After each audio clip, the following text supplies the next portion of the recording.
Hello, hello, hello, jammers. We've got a special little video episode for you guys here. Darcy, I know that you're super excited to interview this guest Yeah, Jeff's been feeling how pumped I was. for like weeks now because we yeah. haven't told you guys anything, but this is a pretty big one for Mr. Darcy here for sure. Why don't you tell the folks a little bit about our guest this week? Yes, we have the infamous Mike MacNeil of Contrived here today, joining us through Zoom. Pictou County-based guy originally, and with the jam session stuff, some of this I wanted to get into with Jeph a little bit to give him a little bit of grounding for it too. There was the Trenton Youth Center music scene that jam sessions really focused on in the early episodes. Which really birthed this show, if we're being completely honest. Yeah, and that's really what everything was about the first few episodes, and that was Mike's whole thing that he wanted to do the reflection for originally. Right. So there was a little bit of a Stellarton scene that happened that kind of overlapped as Trenton was dying. There was a little bit of his Stellarton scene that I was aware of more so from working at the record stores at the time, and wasn't something that I was really there for. Right. But coming out of that was definitely Contrived. It was one of the big bands coming out of that. And I would think Alert the Medic would have been, all the members of that band would have been around that crowd at the same time. Rudy, I think they were called at the time. I was just Yeah, gonna, that's Rudy. right, Mike. Yeah. Yeah, absolutely. Which I actually have some of that stuff at home too. So Awesome. There'll be a future guest, I'm sure. Oh yeah, you got to get Ryan. Yep. Yeah, for sure. I've been bugging Ryan's girlfriend, but it hasn't worked very well so far. So I'm gonna If have you're to find listening, more Ryan, leverage. we mean it. I was actually going to contact him and tell him that I was having you on to see if I could use that as leverage, but we'll let him witness it as everyone else does. Sure. So a question I did have for you, Mike, actually, with that connection I was saying where the Trenton Youth Center used to have all the shows in the late 90s. And I don't know much about the Stellarton scene at the time. Maybe you could talk a bit about that. But one overlap, when I worked at the record store on consignment, we sold this Burnt Black CD. Yeah, amazing. And Awesome. I actually still have a little mini tour poster type thing from a show they did at the Trenton Youth Center back then. Oh, that's fantastic. So I'm assuming that ties in because they're interwoven with the history of Contrived. Oh yeah, well, I can certainly speak for myself, but I think I can speak for the other guys too. That they were a huge influence on us. Yeah. And Brian Borchardt and all those guys in particular are still big musical influences for sure. But So would you have met them back then from them being here in Pictou County, or were you going to shows? probably not. I don't know if I was at a Burnt Black show at the youth center, but there was the there was like, what was it? Unless this is what you're referring to, but now it has a tennis court beside it. Yeah. It's like just up the road from Aberdeen Avenue in New Glasgow. Okay. What is that? Is that the youth? Like, I'm thinking of two different spots. There's one by the Tim Hortons that used to be like a brick building Yep. That was the one that this show would have been at. That's right. okay. And then there was the do you know what I mean, in New Glasgow? Like, There's one right Yeah, down if you- from this house that we're in now, actually. okay. So there's the North End Rec Center, but I think the one yeah, that you're actually sorry, referring that's what I'm thinking of. I was Yeah. going to say, I think the one that you might be thinking of Okay. actually, Mike, was on Lavinia Street, and that was the West Side Community Center. There was like an Okay. outdoor rink and things like that.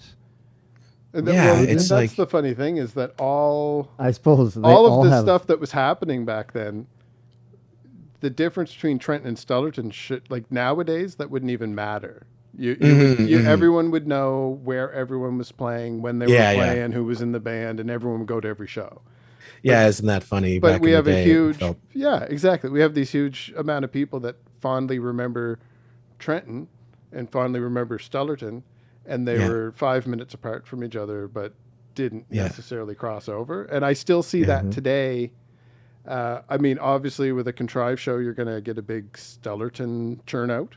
Sure. Yeah. Hopefully. Yeah. Yeah. Or, And, yeah and that's you what see it we're with hoping. other bands too, like Yeah. Hatchet Lake has a guy Yeah. from Stellarton as well. And I know when they played the Commune, it was like Stellarton came in for the performance, and when they were done, Stellarton left. You could tell who they were there for. It's still so separated. Yeah. But yeah, isn't that funny? The little towns we get. Yeah. so much sovereignty between them, right? Oh my gosh. Yeah. So it Yeah. definitely started off in the same area as a lot of the people that would have the original core fan base of this show and the original co-hosts Yeah, with Jeph cool. and Mike. But you and Lowell Campbell and Mike Bigelow would have been Yeah. going to Stutterton High School together.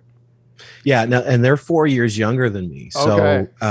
So when you're in high school, that's quite a difference, right? Yep. When you're 16 and they're 12. So, But what kind of we all knew dynamic- each other. What kind of dynamic would that have been for you guys? Because I mean, they're obviously looking up to you with the whole age thing. Oh, I don't know, but well, maybe.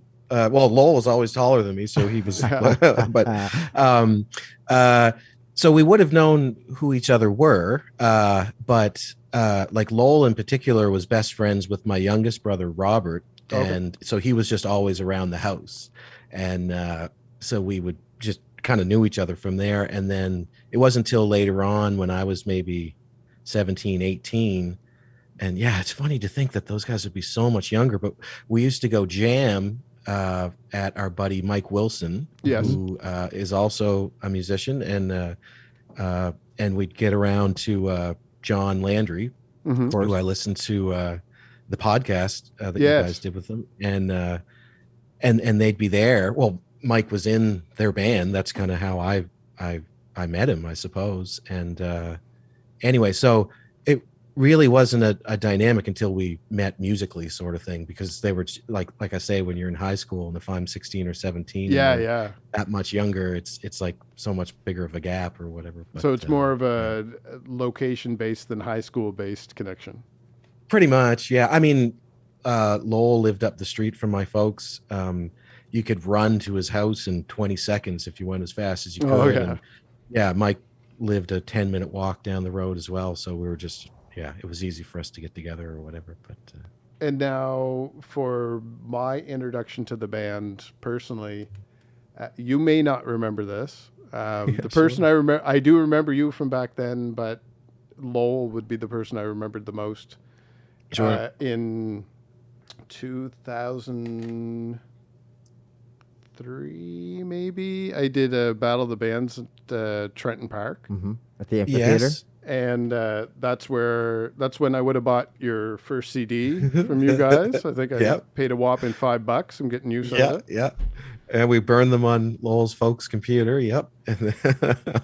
And does the CD, is it split in half? Yeah. As if, we thought we were so cool. As if like one half is a C and then the middle is O. And then I don't know if we put an O on it. Yeah. See, that one's not supposed to have an O. It should be C. The middle is a circle, and then it's NTR. So we freaked that one up. So it's like Contrived. You kind of right. Yeah. It reminded me a lot of the CD that came out later. Well, and that's what we did again. Yeah, exactly. Yeah.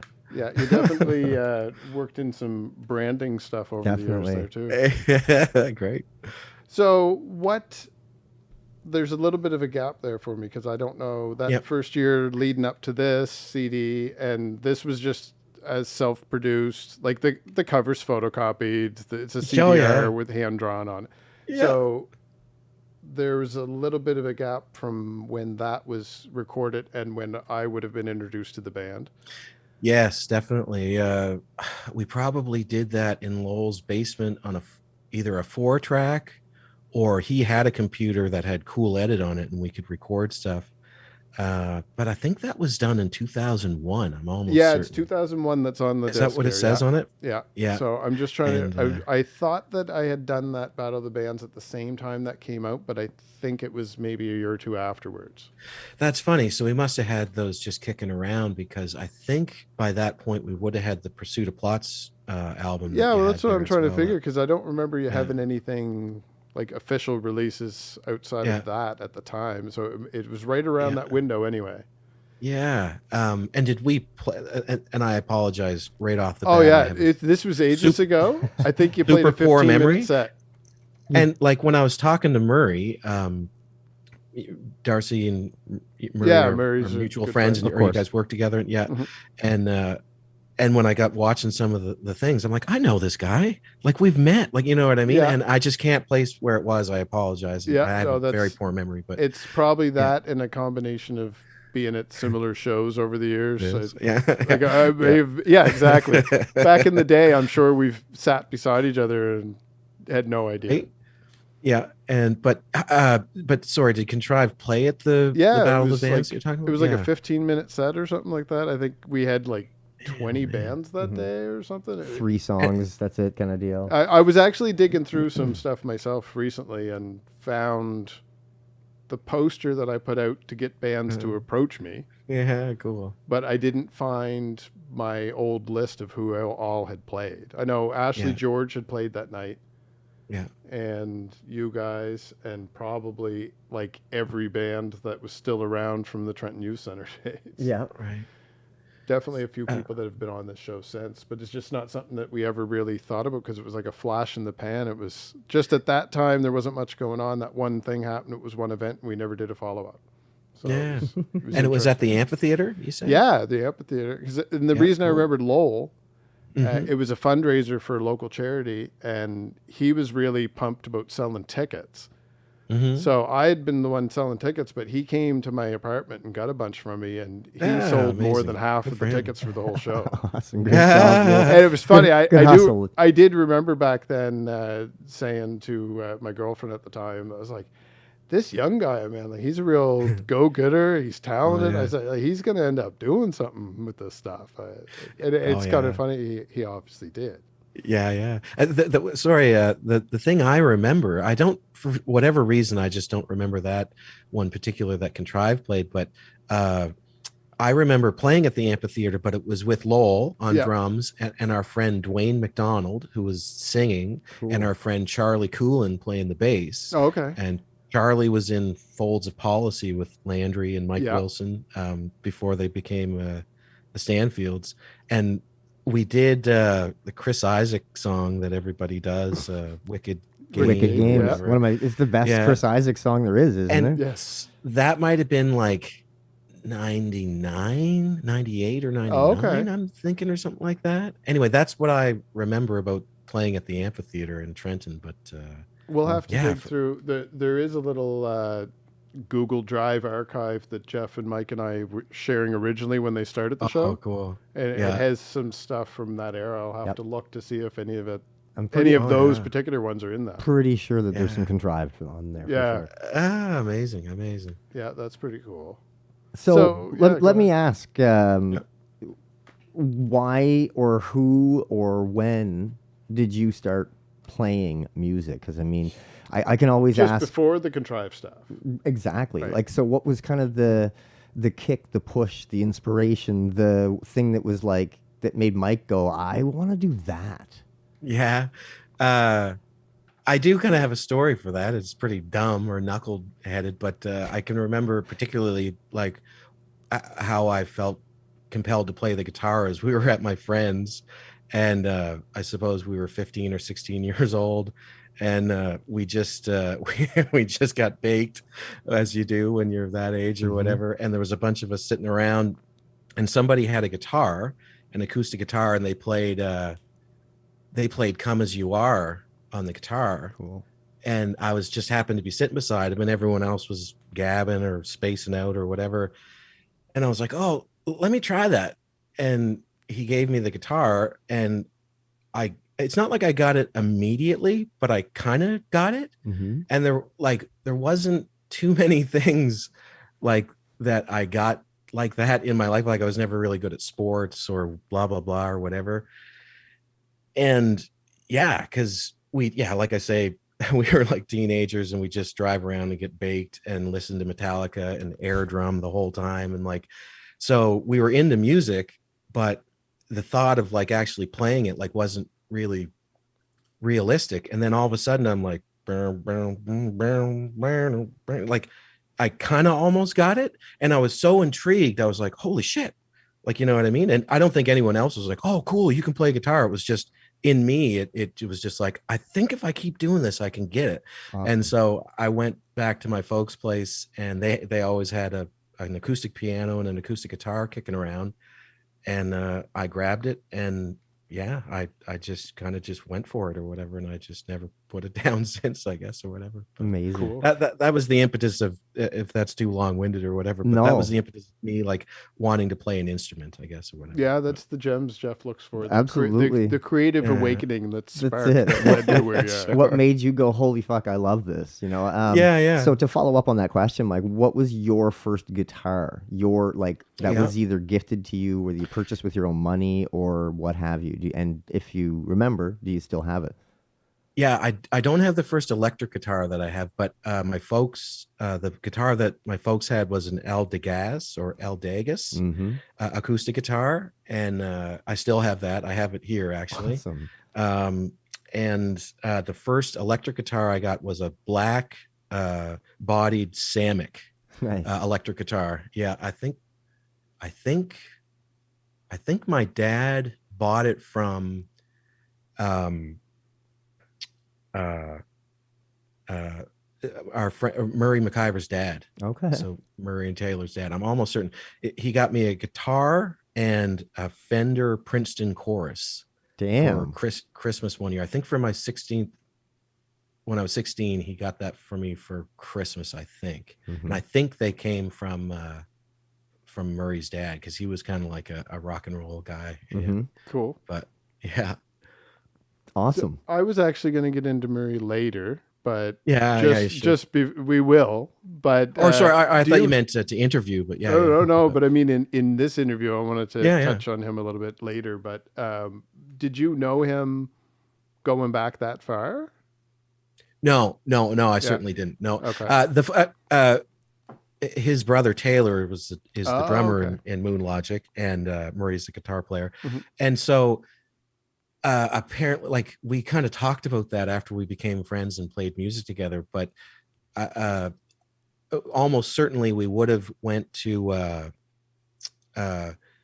like Nova Scotia Power Christmas get-togethers together, or not necessarily together, but at the same time, at the same time, because they can remember that. And I think me and Taylor played pickup hockey together when I was like 14 or 15, because Nova Scotia, like, both of our dads worked there, and he can remember there was this guy that used to wear a full hunter's orange jumpsuit. I think his name was Cam. Anyway, and he had a big orange beard, and we both remembered that. So we must have been out there at the same time, and it was around when I was like 14 or 15 or something like that. That's the Pictou County small town thing. Oh yeah. So and then I did know Murray was in bands back in the day, because I can remember seeing him like doing stuff when I was super young, like going to like different things. And but yeah, we really didn't hook up until we started to jam together and stuff. And see, that's kind of funny too, because that ties back into what I was just saying. There was all these people doing little pockets of things in Pictou County that were all around the same age and all listening to the same kind of music. Sure. But we weren't aware that somebody down the road was doing the exact same thing. It felt so much more separated, like, oh, New Glasgow, you know what I mean? And it's like you could run there in 20 minutes if you wanted to from Sellerton, you know. It's always crazy. But it might have been Alberta as well. Absolutely. Minds, right? It felt that's completely disconnected. And that's why, kids, for anybody young that's listening to this and hasn't had the opportunity to do it yet, get the hell out of Pictou County, even if it's for just a to year. Visit some places. Well, that's it. Just get out of here for a little while, just so you can kind of truly see that there is as amazing and great as we love it here. We live here, obviously. We like it. But for those of you that haven't had the experience of getting out of here, get out of here for at least a year. Expand your horizons in your mind, because it makes a huge difference. And as an accidental segue, I'm going to take what Jeff's saying here. And so you're playing in Stellarton, and you've got Stellarton guys you're playing with. But where does Tim Dion fit into that? Because he's got the connection with your Yarmouth-based bands that, like I mentioned, Burnt Black and everything. And what was he in? Was it Carrie? Yeah. Oh, yeah. Yeah. Okay. Yep. And so the timelines for all the bands that I'm going to mention is kind of confusing because they all overlap. It's like you guys all had side projects with each other at the same time. So you had Carrie was going on, and you had Contrived going on, and Contrived wasn't around very long before Winter Sleep was a thing. Yeah, they honestly, Winter Sleep and Contrived almost started at almost the exact same time, because I think it was, I'll have to just think here for a second, and I might be rambling, just bear with me, but I think it was Lowell had a lot to do with that, where he was always so savvy Mm-hmm. as a young kid on the internet. Because the internet, I know that sounds so dumb to say at this point, but like even in like 97, 98, 99, it was like not a ton of people were doing websites and forums and like all Right. that kind of stuff. And yeah, if I was even that much older than him, like I was aware of what it was, but I wasn't, I don't know, him and my youngest brother just seemed to like get it right off the bat, Yeah. and they were doing stuff. And so he kind of reached out to the Burnt Black guys, to I think Brian, and he started to do like a Burnt Black website. Oh, cool. Yeah, I think I wrote the tabs, and he posted tabs up on the like on their site Awesome. and stuff like that for their guitar parts. And like then I think through that, we became aware of Carrie and Paul Murphy and Tim and all the guys in that band. And I think they started to chat, and very quickly they probably started to share music. And then I can remember we'd be down in Lowell's basement, and we'd be doing Contrived stuff, or if it was even called Contrived at that time or whatever, it was like super early. And he had stuff coming from Paul and Tim that he was like, they wanted him to get in on as the drummer, sort of thing. So it was like almost right off the bat, they had started collaborating on music. But Wow. yeah. That's definitely something that happens all the time in 2021. Right. Yeah. But Yeah. it was unheard of back then, because there was no internet, like you say, like a year or two before that, it didn't exist. So there was no precedence for it. I may be getting those timelines mixed up, but it was I would say at least 1999 or 2000 with that, what I'm talking about. But Crazy. Yeah, anyways. So was it hard for, like we just talked about the disconnect, even in a small 5-town community like Pictou County, to be working with people that are the furthest you can drive without leaving the province? Oh yeah. Like, so for instance, like for Contrived in particular, when Tim kind of joined the band. Yeah. Oh, so we had moved to Halifax by that point. Okay. Yeah. And before Tim was in the band, my middle brother, Kevin, was the second guitar player.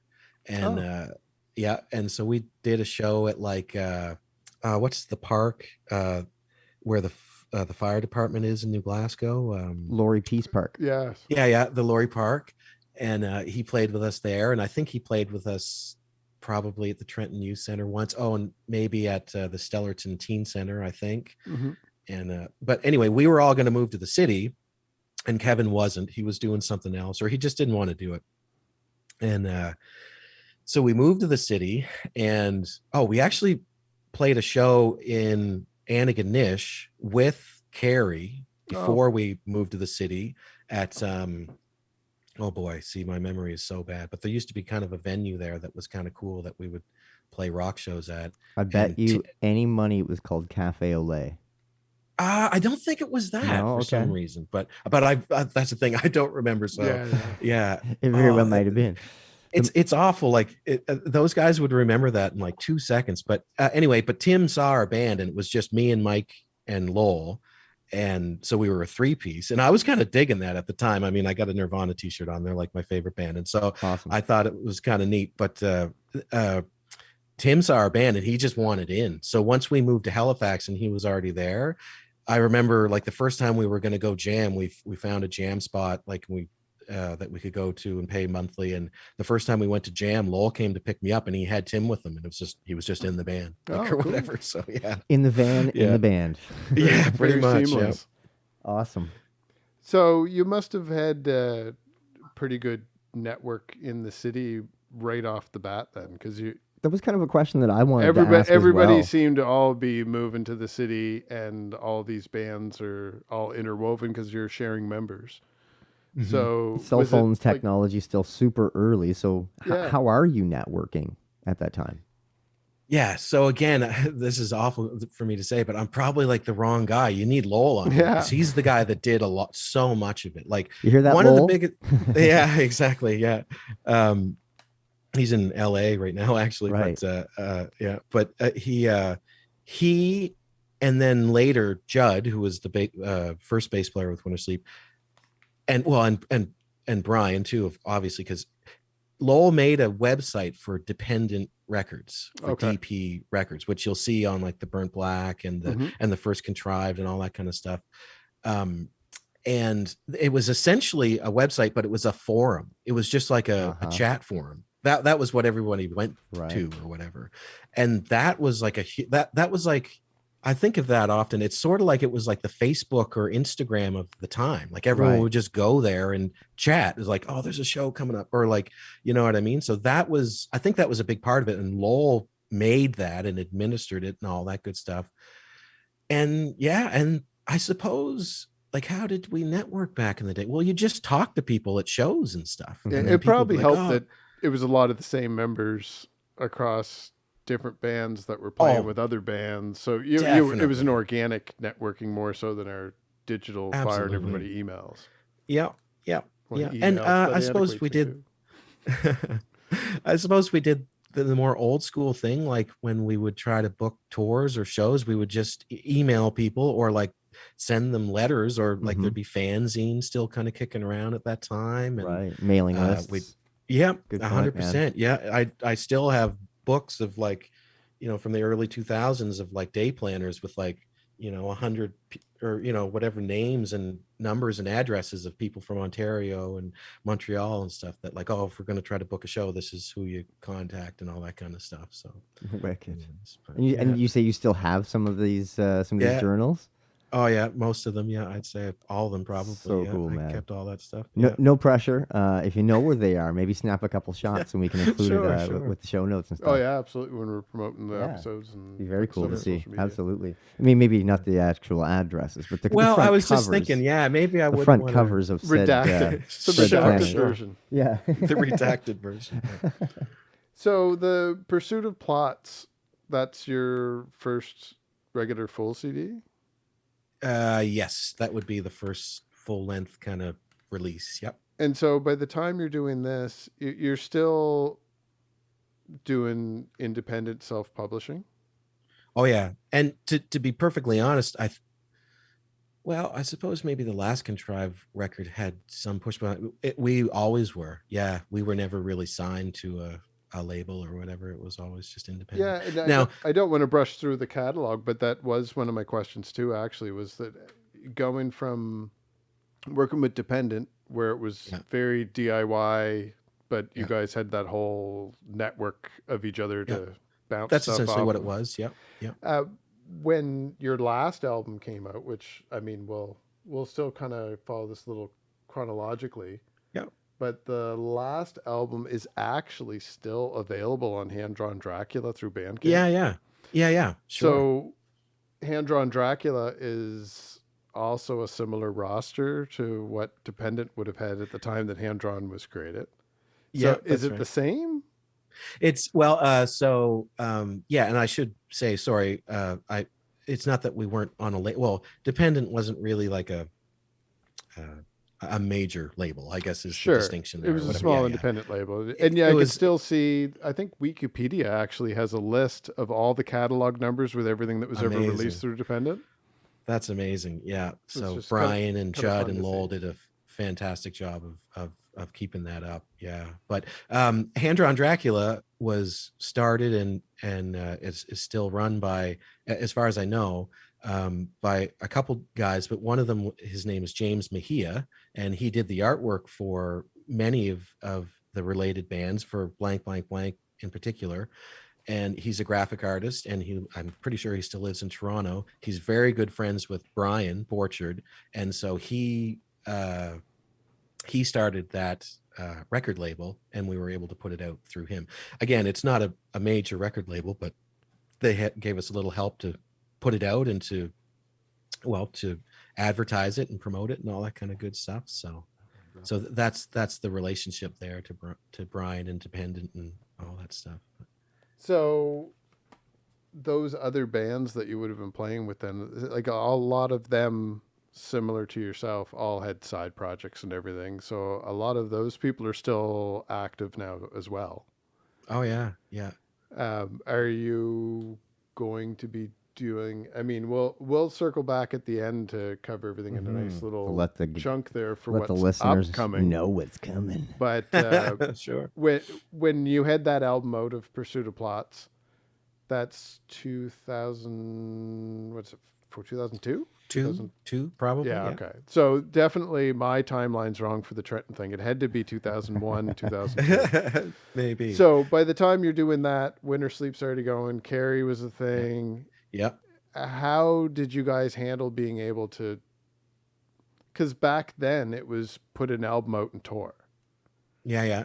So how were you able to work that in when you had like were you guys just all opening for each other or Lowell was super busy, that's for sure, yeah because he was the drummer in a lot of those projects. Um, but no, we just kind of made it work. At that point in the early 2000s, Carrie wasn't doing as much. They weren't sure playing as many live shows. I think the focus went to Winter Sleep, hmm and really, Contrived and Winter Sleep are all the same guys, except Paul sings for this one and Mike sings for this one, sort of Right. thing, or whatever. So yeah, we definitely did play shows where we we would play together. And in 2005 or six, we did like a dependent tour, and we did a cross Canada tour, which was nice. And yeah, Contrived was able to open, and then there'd be like a band in between. Jill Barber or Holy Fuck was doing it sometimes, and hmm then Winter Sleep would be the headliner. So Man, yeah, we'd kind holy of fuck! I haven't heard that band name in quite some time. yeah it's another one of yeah the interwoven bands in That's this I whole know, but little I haven't. thread yeah Just the name yeah being said, I was like, oh man, I remember yeah Holy Fuck Jones. Yeah, yeah. this is Oh yeah. fabulous. Thanks for the reminiscing here, boys. so Oh, this is crazy nostalgia. Yeah, it's awesome. that's probably well I guess 2004 would have been when you did this Starshine EP is Yeah, that that's it. yeah so were these all done with like hand screen printed Yeah, yeah. A guy named Seth Wow. Smith did those, and the first batch of them we did, he gave them to me like I think at the show at the Seahorse, he gave them to me or whatever. oh But cool oh yeah, he's in a project called Dog Day, okay and I've and heard they of them. were in a band called the Burdocks back in the day, and now he's like making movies and stuff like that. Wow, Awesome. I'm a super big fan of him just as an artist in general. that's cool. But But yeah, Lowell somebody came will have up to with the check out a little design, more. and they did those for us. So Is there more than one cover? Now this is me as a yeah, collector more so there's because there's a red one. yeah I saw a picture of the red Ooh, one got to get Yeah, your hands on that and, one. and there's a limited number of these around too because they were all hand printed. it might say, like, I'm almost certain that if there's a piece in there that, like, does it have like lyrics or something on it Yeah, I'm inside? missing part of this because this Okay, one was secondhand to me. I never found it so originally. I, So I it was really scrappy DIY, and I just photocopied at Kinko's my lyric notebook, with a hand and numbering just on them. and then I actually wrote on each one like 11 of 100 or whatever Cool. it was. Yeah, yeah. So But there's one of them out there that is just the lyric sheet somebody has somewhere with the number on it, or we got it in the garbage, and I have the I got rest of a it here. I got a bunch of photocopies of that. I could take a picture of it too if There you you want go. or whatever. Awesome, man. Yeah, Cool. yeah. So you're you're doing this one, but at this point, this would have been when you started playing with John Samuel, but he's not on this album, right? Let me think about that for one sec. I don't think it was that. He played guitar and might have sang on the next one. Yeah, so it Okay. wasn't on that one that he played, but probably just around that, shortly after that time, he would have come into the picture. Yeah. And so John was also in other bands before that, but Yeah, he's also slight somebody return. that is contrived in Winter Sleep. So Yes, exactly. he Yeah. he very quickly fell right in with the group, like, or was he somebody that was already around the group because was Slight Return was his old band? Yeah, slight return, exactly. So Yep. was that somebody that you guys had performed with at Yep. shows? Okay, Yeah. so Oh it was yeah, and we somebody were you big knew. fans of theirs too. Yeah. Oh yeah, we loved them. And yeah. And so, what year did you say that Canada tour was with the Dependent Crew? That's 2004, 2005. I'm gonna say 2005 or probably 2006. I think it was 2006. Yep. Okay, so coming out of those tours, that's when you would have been getting together to work on. I guess it's blank blank blank at that point, is it? Yep. Yeah. Probably around that time. Yeah, we would have been jamming songs that would have eventually came out on that. Yep. Yep. So That's right. one thing as a fan that I always had for distinction, contrived. For me, it's a little biased because I met you guys early on, and Yeah. so Yeah. that's why I still have that CD. It was like a Yeah. keepsake, if anything, right? Sure. Sure. Sure. So when Winter Sleep started coming out, I was obviously aware that they were out there, and Mhm. just the same as anyone else, their hit singles were hit singles everywhere, and being Oh from yeah. here, we heard of them. But I did find that Contrived was heavy. Yeah. Right. Sure. Like Yeah. it, I do see that it's labeled as math rock. I don't know Mm-hmm, if mm-hmm. that's the genre you're listed under anywhere I see Well, a genre label. certainly to begin with, that's what we would have said ourselves. Yeah, that's what Yes, we were mostly interested in, or whatever. and Yeah, and or like for that project, that's what we were interested in at the time. Yeah, so but by the time you did blank blank blank, like that album is very much. It's lighter. yep. Much closer to Right. what Winter Sleep Well, you can it start to does. see that transition and that Hmm. evolution So for was sure. that organic with the band because of the members changing and playing with people and just the maturity of the band, or was that a little bit of Paul's influence because I see that he did some vocal work and Yeah, I'd say the music was just organic to the band and to the Mhm. members of the band. Yeah, and as we matured, it was just not as over the top, You like weren't so technical angry. math. Yeah, I suppose so. Yeah, that's it. That and teenage But angst is starting to well and ebb, and it's like, you know what? Let's get a little bit more dynamics here. by that time, if I'm 26 or in 2006 or whatever that Hmm. is, or 27, like yeah, like my personal, I'll just speak for myself, but my personal tastes were changing. Where it was like I really got into this guy named Jason Molina, and me and my really good friends, we just fell in love with Bruce Springsteen, you know what I mean? So it was Really? more like kind of like the rock kind of thing, Hmm. like rather than like over the top. And I still love over the top, hard rock or Right. metal and all that kind of stuff. But yeah, it was just like we would just jam, and that's what would come out. Like I brought some songs to the table, and John did, and yeah, and some of the songs came from just jamming and stuff like that. But so it is fairly organic.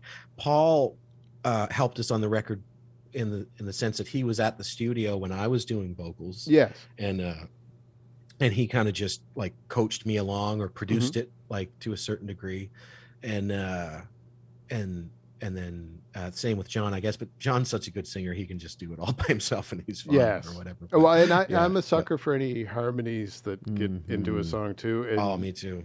it, you guys are able to do it in a way.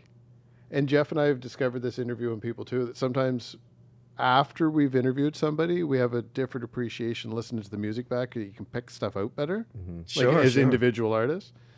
So that is one thing that with Contrived and with Winter Sleep, that the Oh yeah. harmonies, it's not immediately like, oh, I'm listening to a harmony. It kind of creeps up on Yeah. you and like, oh, there's more than Right. one layer there. It's not just Oh yeah. harmony; it's like full on resonance, and my eyes are shaking in Hmm. my Yes. head now.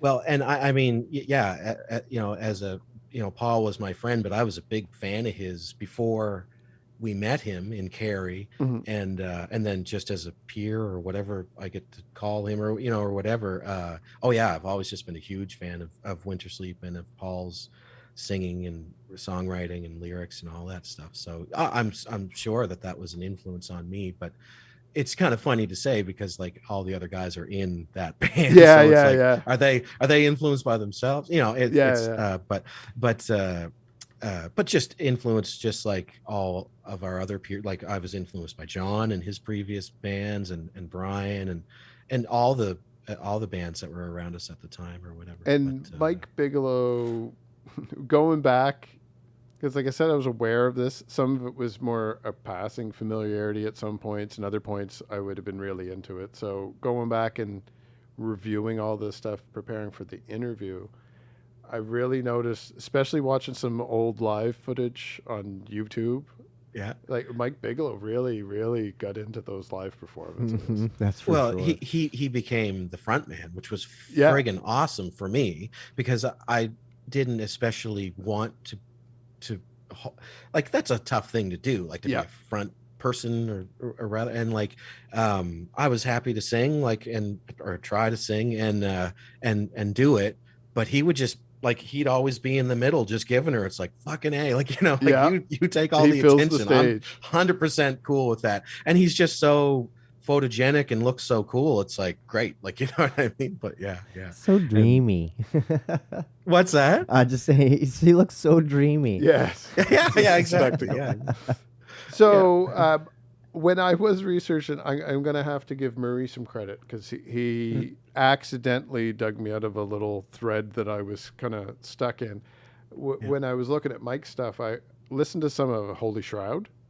Yeah. Which I was And Lowell was in that too. completely oblivious to, and Yeah. Oh no way! it was awesome. I was like, oh my god, I can't yeah. believe I missed this. I need to go out and it's find a fantastic. physical copy now. But Yeah. when I was talking to Murray, I actually wrote him this morning telling him that we were actually doing this tonight, and I was looking to see if I maybe missed anything or if he had anything he wanted to add, and he didn't specifically, but in the conversation he mentioned another band that my question was going to be coming out of blank, blank, blank, where that was a little bit of a quieter sound. Did you want to do something heavier? But now I realize that you had monochrome nightmare jacket. Okay. So that's the extreme funny. response to that question, but you did it 6 years ago. Yeah. That's very heavy. So it's super heavy, and it's just a purely self-indulgent like throwback to when you're 16 and you're learning how to play Slayer and Metallica riffs. Awesome. Oh yeah, and it checked So, all those yeah. boxes. Yeah, It's awesome. absolutely. But that was influenced by Mike Wilson. Yeah, and that's what I was going to say. Ah. You mentioned his name earlier, so that's him and you, right? Well, and it's not to sound like an idiot, but like it's primarily me. He on his computer like 6 or 7 years ago, he found this program where it would do double kick beats or whatever. Well, that's what I was assuming. He did drums, like the electric drums and stuff. It's just drum machine. Yeah. And he did that, and we were at his house one time, and we were right into this band. I won't remember. See, that's my poor memory. But they were like, Liturgy. I think they were called Liturgy, and they're like really fast, and like the snare go and the singer's like, and we were just right into that. And so he made up this beat on this program that he had, and then we were putting guitar over it, and I was so taken by it. He was kind of just screwing around, and I took it and made a song, and then I just made a whole album or whatever. No way. Because I just got super into it. It was like a nostalgia overload, and I was just like, I had all these riffs in my head, and I just had to get them out or whatever. But, it feels like it's a fun little project that you did. Yeah, it was just really supposed good to be fun. It was a nice little gem for me in doing the research. Yeah, I bet. Sure. And So you're credited on Bandcamp for that as Turk, which Yeah. everyone calls you Turk that Right. knows you. Yeah. I wanted That's to I've- ask. I've not called you Turk because we don't know each other like that, so I'm just calling you that's- Mike. But Oh, by all means, call me that. That's my nickname. That's what everybody. where calls does it me. come from? Where does Turk come from? It's such a dumb story. It's just the chocolate bar. So Oh, really? Big Turk. Big Turk. That's it. Yeah. All my stories involve being a teenager and being stoned. But we came from the woods one night, and we went to the Quick Pick in Stellarton, and I don't know why, but like because we would just get baked and come downtown and eat chocolate bars and hang out in the bus stop, right, and smoke cigarettes and think we're cool, but listen to our Walkmans.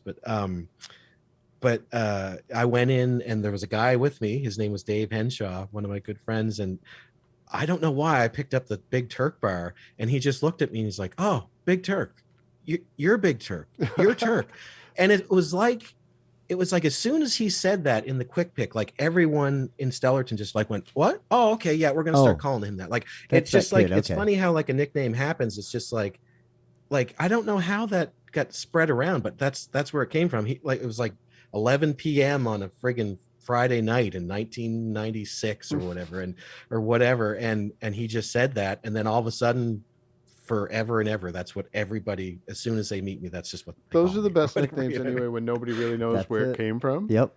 but everyone just accepts it. So a follow-up Yep. question for this Yeah. Turk Yeah. is so when you're getting all schmoozy with your partner, is it a Turkish delight when you do it in the middle of the afternoon? The funny thing is It will that be now.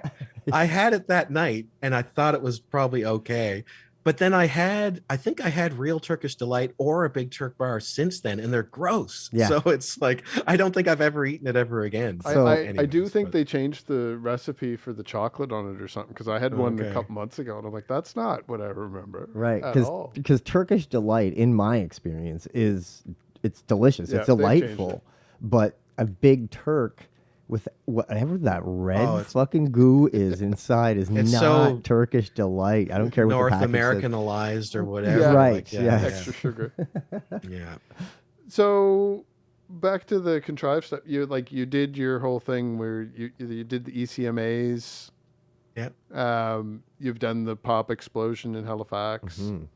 Like It's about rock. you did all of the you did all of the East Coast shows. You did ECMAs. Like you did all the big stuff down here. When you ventured outside of the East Coast, what were some of the bigger shows you maybe played? Like I realized you were traveling with a lot of the Nova Scotia bands and kind of all supporting each other. Yeah, so we really didn't get to do a whole lot of super big cool stuff like outside of Nova Scotia or the Maritimes. When we toured with the Blank Blank Blank album, the guys from Hand Drawn Dracula, I think they helped us get. We played at MTV Canada, Oh, okay. and it Awesome. was like in Toronto. That's And it cool. was on like their website or whatever, but there wasn't like a whole lot of people there, to be perfectly honest. But it was just kind of cool because it gives you some exposure, like it's on their website and all that kind of good stuff. And we played some other like live to video concert there too. I just forget what it is, sorry. But yeah, other than that, we got to play like at the Horseshoe in Toronto. Oh, that's And cool. they used to have like these new music nights, and we got to play there once. And yeah, that was kind of cool. Those ones And, are good just for the novelty of you were able to do that. Hmm. yeah, Regardless definitely. of Like how many people are there. That's a legendary venue, right? That's a memory Ron for the band. Sexsmith was there one time, yeah. and he thought we were cool, which I thought was so funny because That's it was just super like, cool. yeah, and there was like a little write up in CMW. I think that's what it used to be called back Yeah. in the day, or Canadian Music Weekly. And Yeah. yeah, he said, "Oh, this band's really cool," or something like that, just like a little blurb. Oh, I think But, there's a quote on is it Sonic Bids or something like that. Mhm. There's maybe. still old stuff Oh, from like yeah, an old amazing. website, and Rudy's on there. Yeah, But there was a contrived thing. Bits and pieces are taken off, but that quote's still there, yeah, and it says amazing. Ron Sexsmith right after. There Amazing. you go. Yeah, so you still can Um, see the quote. You just can't see all the regular information for the band. That's funny. Yeah, no, I don't know if we got. I'm just trying to think. We were lucky that we got to befriend lots of good bands from Montreal and Ontario. That's really as far as we went by ourselves. But like Kitchens and Bathrooms and Chore, and who else am I thinking about? Like, yeah, anyways, and the Sour Keys, like lots of bands from Ontario that we became good friends with and that we were able to play with, and we had like fun shows at, and a lot of them were just all ages or like bar shows. And yeah, it would just, I guess that's the good stuff that I remember, that we had like decent shows with bands that we became friends with. And then yeah, being able to play out of town, like, or whatever, was Yeah. just cool. Like, yeah, Like I say, the novelty of it for the band itself is enough.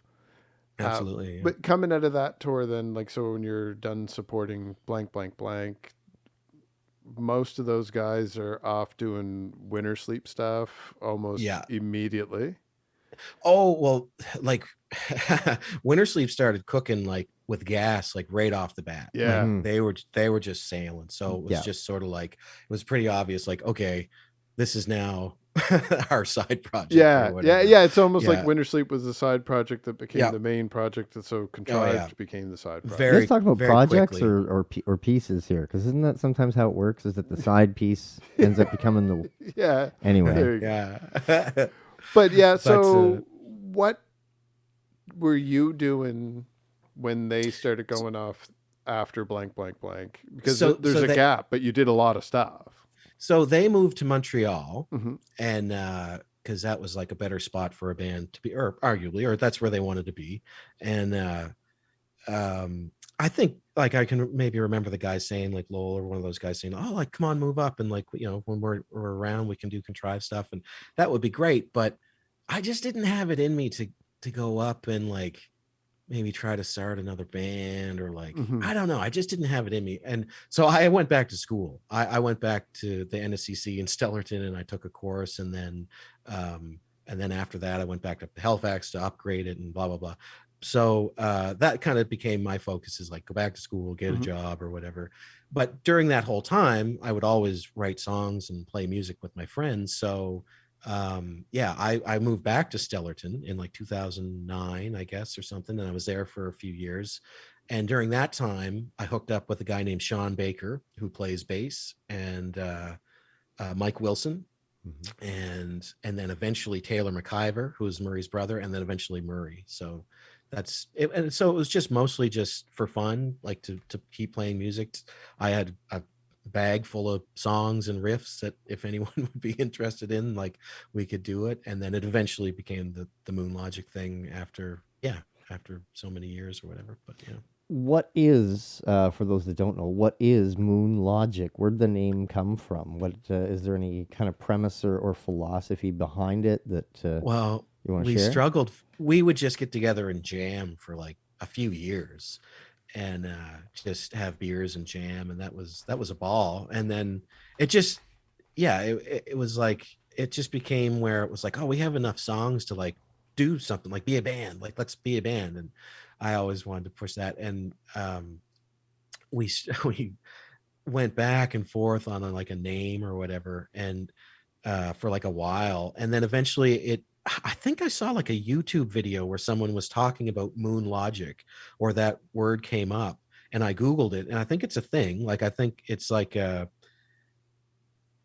an unsolvable puzzle or something like that, or like logic that just won't ever solve the problem, or something to that effect. And I just pitched it to the guys, and they went for it. So that's what we went with. But yeah, Awesome. yeah. For some reason, I'm not wearing the T-shirt now. If you see anything in the social media for jam sessions or the videos, like 50% of the time, I'm wearing my Moon Logic T-shirt. Which one is it? I have the brown one. Was it Taylor Blakey that maybe designed that? Does it have a circle with lines through it and Yeah, stuff? Or yeah, yeah. yeah, yeah. Like, She did exactly, and that's Mike's girlfriend. Yeah, oh, yeah. She okay. did that I for was us. wondering what the Yeah. connection was. I know her from back in the day, like Oh no elementary way. school. Like, Oh okay, yeah. cool. So, like, I don't know her well these days, but I was wondering where that connection came from because I ran into Yep. her at one of your shows. Yep.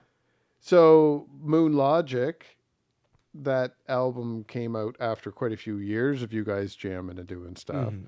So, should I hold my breath or cross my fingers that there's another one? Because I Well, know, so without you answering, I'm going to tell you up front, I know that you have at least another album's worth, and I know that some of it's been recorded in some format. yes, and So that's no actually why I'm lying. going to Murray's tomorrow, is to I think we're just going to try to put our heads together to see if we can even come up with something to to make it work.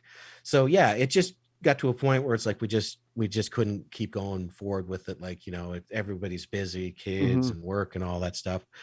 But there is like these songs that we demoed slash, like I say, maybe we can turn that into an album. It would be a short album. It'd probably just be like 6 songs or Hmm. whatever. But there is stuff there. So I'm actually, that's the thing, I'm going to Murray's tomorrow. I have tomorrow and Friday booked off to see if we can put our heads together and come up with something, and see if we can make something out of it. And it won't be a super Exciting. high fidelity, high production thing, but it's like, I don't know, I'm always of the ilk, it's like if it sounds all right, like, I'm a big fan of like Eric's Trip or like, Hmm. or something like that, you know what I mean? And they're amazing songwriters, but some of the early stuff is pretty Raw. scrappy or whatever you want to call it. And so it's like, I'm okay with that. I just hope it's not unlistenable. It's, what we're going to try to work on. It's mostly like, are the songs there and can we make something out of it? So yeah, that's what we're going to try to do Well, tomorrow. And just certainly if, from talking to you now and from what little I knew of you already and from knowing Murray, I'm sure the two of you are going to beat yourselves up on quality of it regardless, saying that this isn't good absolutely. enough for people to listen to.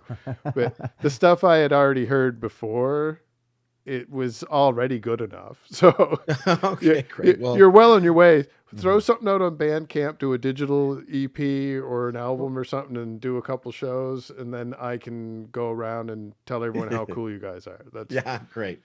Will do. yeah, Yeah. that's something I'd be really excited. That's on my personal wish list. Is that Moon Darcy wants Logic will to do a be follow up album? Darcy's the official Moon Logic street team. Yeah, there you go. Yeah, right on.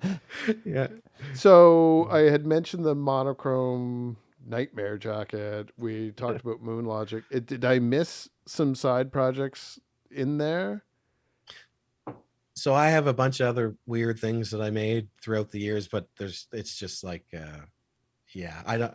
It's a personal collection of. Experimental Uh, kind of stuff, or oh yeah, just I remember I recorded like water. That's what I called this. Like back in the day when I had a 4-track or I'd borrow it from Mhm, John Landry, 4-track or from Mike Bigelow, and then you could dump it on your computer and you could burn a CD. mhm, I just like rifled through making all these weird little albums or whatever, and some acoustic stuff. And yeah, I was certainly driven or inspired in the early 2000s to just like make as much and put as much music out.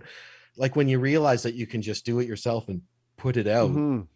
whether or not it's good or not, that's completely subjective, obviously. But oh yeah, I made this album. I called it Water in a Bowl, and I've just like literally recorded water in a bowl for some of it, and then I played a bunch of 4-track tapes backwards that I thought sounded cool, and then one of them's like a 10-minute long like feedback session, and then I recorded this. I don't know if you guys know a guy named Phil McLeod. I do. He Yeah, is Phil's a great guy.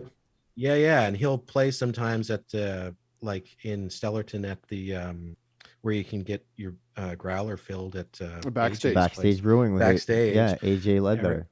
Yeah, and he had a computer and he had like a Radio Shack mixer, and so this is probably 2000 or 2001. Right.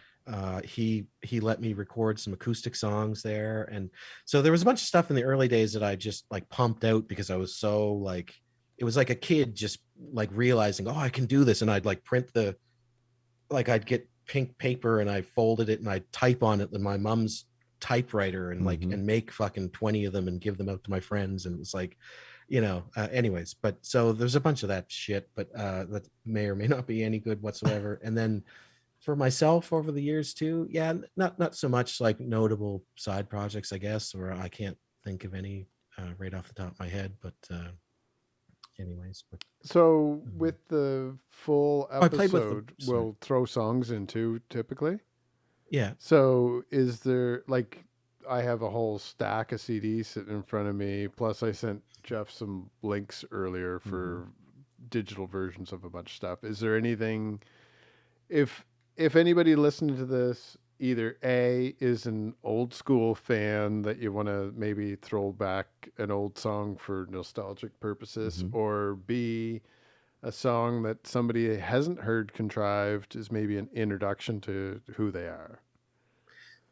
Oh, well, maybe an introduction to who we are would be good for like blank, blank, blank is pretty, I don't know. It's a little bit more, I would assume to be a little bit more widely accepted because it's a little bit more rock and roll. Everybody like, not everybody, listen to me.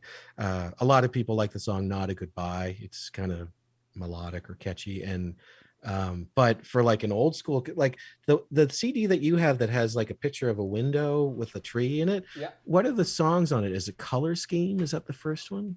Yes, it is. Yeah. So me and Lowell made an album before that one. Uh and I don't know if it's an album, but we made some songs.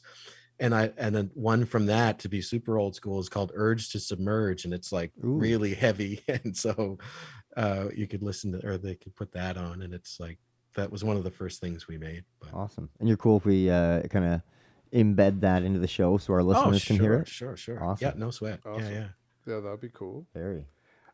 So now the main reason that you wanted to do something now, because I had been bugging Murray to be on for a while, and through an extension, I wanted to do a separate one with you. Yeah.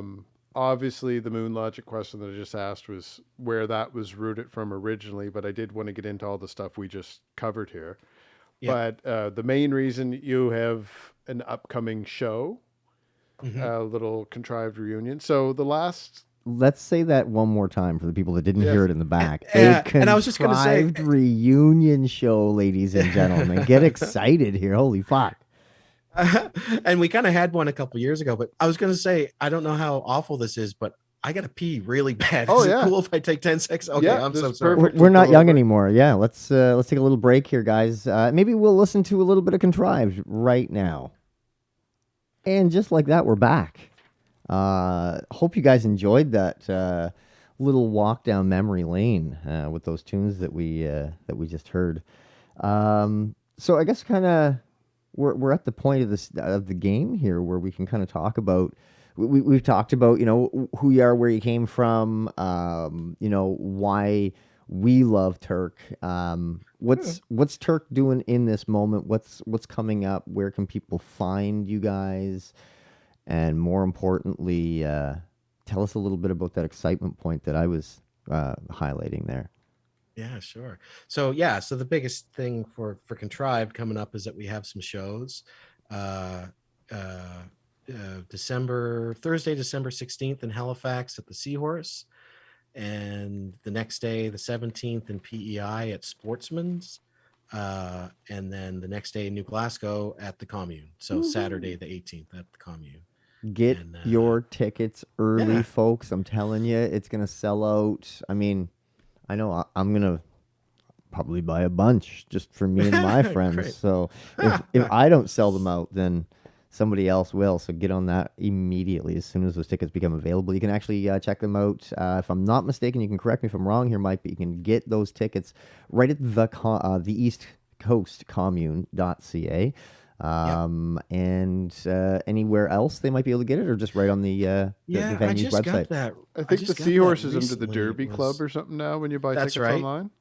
Yep, And that's we right. could put links And in anything we put on social media here too. sure, Absolutely. we just Mike Bigelow just sent me that. Our friend Judd Haynes did a couple posters for us. Um, so in PEI, the tickets are at Back Alley Music, and for the Commune, they're at shoeboxstudios.net/shoe store. That's Our right. friends at Shoebox. Yeah, yeah. Yep. Or, of course, you guys can always call 902 695 3700 to make any reservations or get more details on how to get tickets. There you go. Perfect. Yeah. So I guess that's Yeah. Oh That's yeah, kind and of the sorry, I just mentioned too that I guess just as a plug, like Yeah. myself and the drummer Lowell and our friend Sean Baker have another project that we've been just kind of picking away at for the last couple of years that I just forgot to mention in the main podcast part or whatever. It's called English Slopes, and you can find us on Instagram. And we don't have a whole lot of content up there, but we're hoping to finish an album and put it out. Yeah, it's just kind of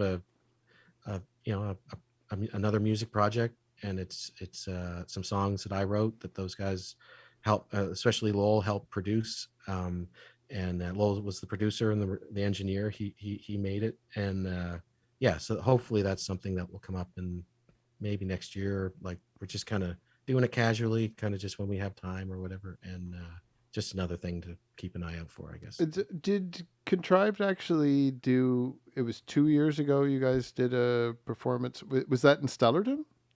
Well, we just did it at the Seahorse in Halifax. Yeah. Okay. So I did read something about a second one that happened in the last few years, but I think that might have been on Wikipedia. It might have been incorrect. Yeah, maybe. It might have been something with Winter Sleep, and it was labeled as Contrived. I'm not we sure. we Lowell has his own album that's also going to come out.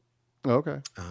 And we did, me and Sean and Justin from Walrus were kind of his band, and we did like a live concert last year, like last Okay. summer. So I don't know if that has anything. It was like to Facebook or to YouTube or Yeah, like I whatever. said, the But information I saw on that was a little wonky, so I figured it was just somebody that was writing it in as a fan but didn't have all the details, maybe. sure.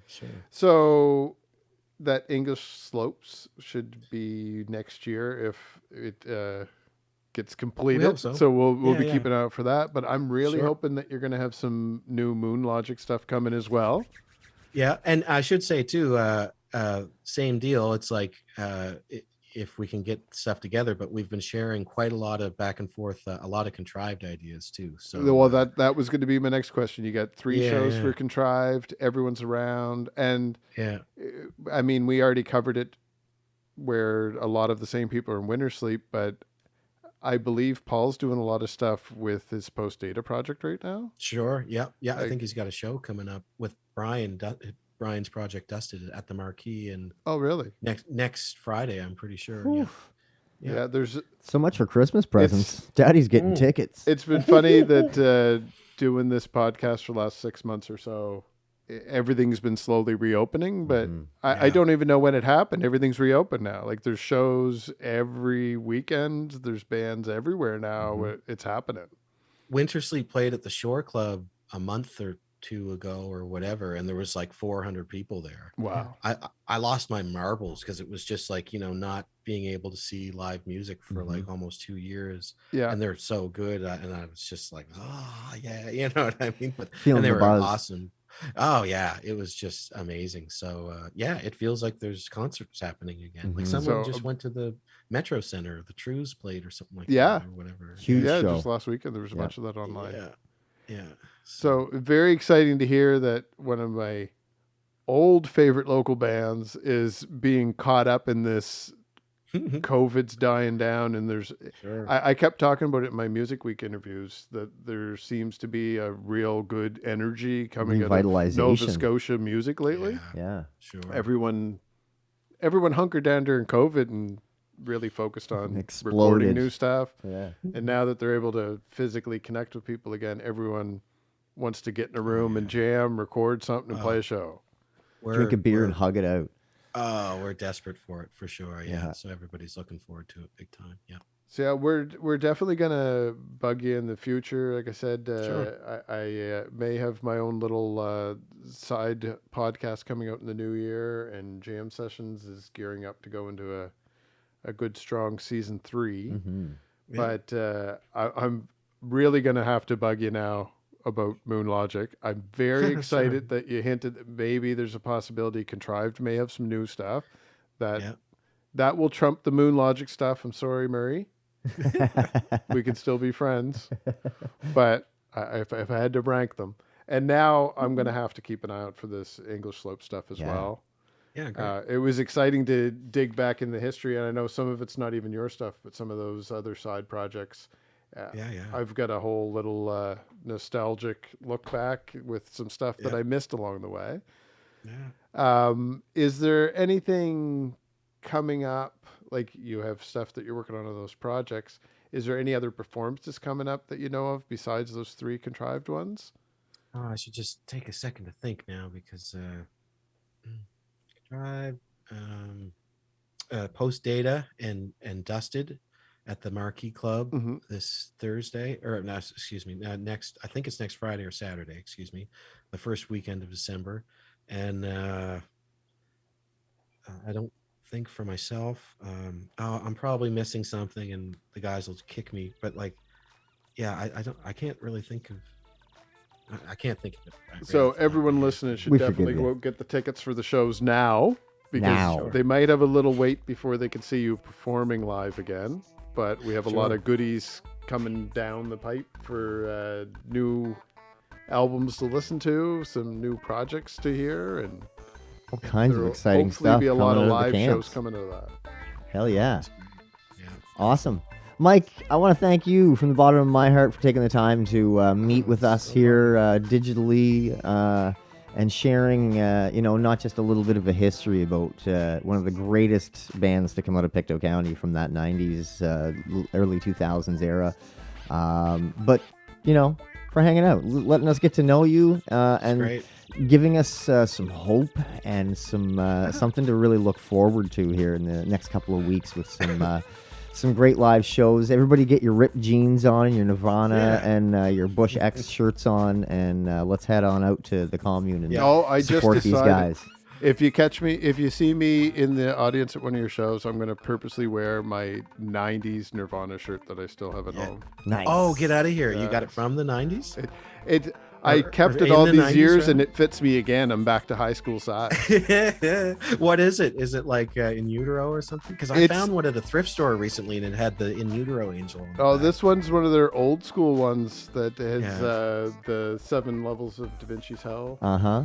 Oh yeah, the circle thing. Yeah. Yeah, it's Amazing. it's where they based the smiley face one on with the writing on the back, but this one's all offensive Yeah. stuff on the back, so I don't wear it too often. yeah. The kitty licking. Something. Yeah, that's it. The Yeah, one. Yeah. yeah, Wicked. yeah.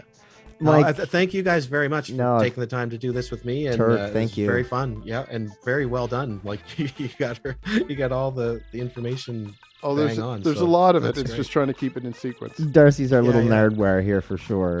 Thank you, buddy, yeah. for doing the thing that you do too. But Yeah, most yeah, importantly, thank you, Turk, again for the time spent No here with sweat. us here this My evening. pleasure. Stick around for a couple of minutes after we're done here. To you, jammers, thank you very much for tuning in, subscribing, following, sharing, and doing all those things that you do that make us love you right back. This has been another great episode of Jam Sessions, your favorite podcast. Bye, everybody. Bye.